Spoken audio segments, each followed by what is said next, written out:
pigeonholed. So in the US political system, the lawmaking process involves several stages. അപ്പോൾ അമേരിക്കയുടെ രാഷ്ട്രീയ സംവിധാനത്തിൽ നിയമനിർമ്മാണ പ്രക്രിയ പല ഘട്ടങ്ങളിലൂടെയാണ് എന്ത് ചെയ്യുന്നത്, കടന്നു പോകുന്നത്.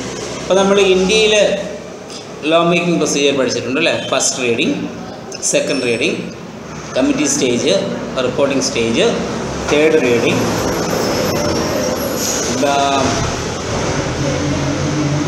approval of this president, approval of the presiding officer, means ലോക്സഭയിലാണെങ്കിൽ സ്പീക്കർ, രാജ്യസഭയിലാണെങ്കിൽ വൈസ് പ്രസിഡന്റ്.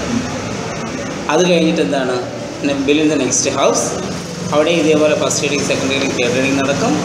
ഇതിന് അവസാനം എന്ത് ചെയ്യണം, പ്രസിഡന്റ് സൈൻ. അപ്പം അങ്ങനെ പല ഘട്ടമാണ് ഇന്ത്യയിൽ നിയമനിർമ്മാണം നടത്തുന്നത്. അതേപോലെ തന്നെയാണ് അമേരിക്കയിലും പല ഘട്ടങ്ങളിലൂടെ എന്ത് ചെയ്യുന്നു, കടന്നു പോകുന്നു.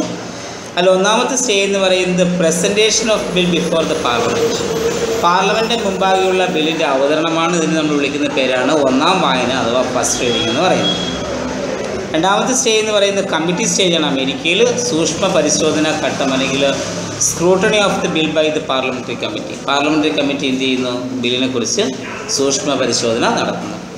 Then second reading. Second reading എന്ന് പറഞ്ഞാൽ എന്താണ്, is the detailed discussion of the bill before the parliament. Parliament മുമ്പാകെ ബില്ലിനെ കുറിച്ച് എന്ത് ചെയ്യുന്നു, ഡീറ്റെയിൽഡായിട്ട് ചർച്ച ചെയ്യുന്നു. ദെൻ തേർഡ് റീഡിംഗ്, മൂന്നാം വായന.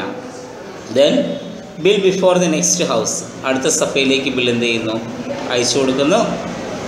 And approval of the head of the state, രാഷ്ട്രതലവൻ്റെ എന്താ അംഗീകാരവും വേണം. So pigeonholed is associated with the committee stage. ഇവിടെ ഇത്രയും ഘട്ടങ്ങൾ കൂടിയാണ് എന്ത് ചെയ്യുന്നത്, ബില്ല് പാസ്സാവുന്നത്. അതിൽ pigeonholed എന്ന് പറയുന്നത് കമ്മിറ്റി സ്റ്റേജുമായി ബന്ധപ്പെട്ട ഒരു ഘട്ടമാണ്. In the committee stage the US parliamentary committee can bury or ഡിനേ any bill after it's first reading. അപ്പോൾ അമേരിക്കൻ രാഷ്ട്രീയ സംവിധാനത്തിൽ pigeonholed എന്ന് പറഞ്ഞാൽ കമ്മിറ്റി സ്റ്റേജിൽ US പാർലമെൻ്ററി കമ്മിറ്റിക്ക് ഒരു ബില്ല് കത്തിക്കുവാനോ അല്ലെങ്കിൽ അതിനെ തടഞ്ഞു വെക്കുവാനുള്ള അധികാരമുണ്ട്. ഇതിന് ശേഷം ഒന്നാം വായനയ്ക്ക് ശേഷം കത്തിക്കാൻ എന്ന് വെച്ചാൽ ഇല്ലാതായി കളയാം. They can bury or ഡിനേ any bill എന്നാണ് പറയുന്നത്. ബില്ലിനെ എന്ത് ചെയ്യാം, അവർക്ക് തടഞ്ഞു വെക്കാം, അല്ലെങ്കിൽ എന്താ ബില്ല് നശിപ്പിച്ച് കളയാനുള്ള അധികാരം ആർക്കുണ്ട്, പാർലമെൻ്ററി കമ്മിറ്റിക്കുണ്ട്. The pigeonholed is the process or power of US parliamentary committee to reject any bill or draft a new bill in the light of the rejected bill. അപ്പോൾ pigeonholed എന്ന് പറയുന്നത് അമേരിക്കയിലെ പാർലമെൻ്ററി കമ്മിറ്റിയുടെ ഒരു അധികാരമാണ്. അവർക്ക് എന്ത് ചെയ്യാം, ഒരു ബില്ല് റിജക്റ്റ് ചെയ്യാനോ അല്ലെങ്കിൽ ഈ റിജക്റ്റഡ് ചെയ്ത ബില്ലിന് പകരം മറ്റൊരു ബില്ല് എന്ത് ചെയ്യാൻ, അവതരിപ്പിക്കുവാനുള്ള അധികാരം ആർക്കുണ്ട്, US പാർലമെൻ്ററി കമ്മിറ്റിക്കുണ്ട്.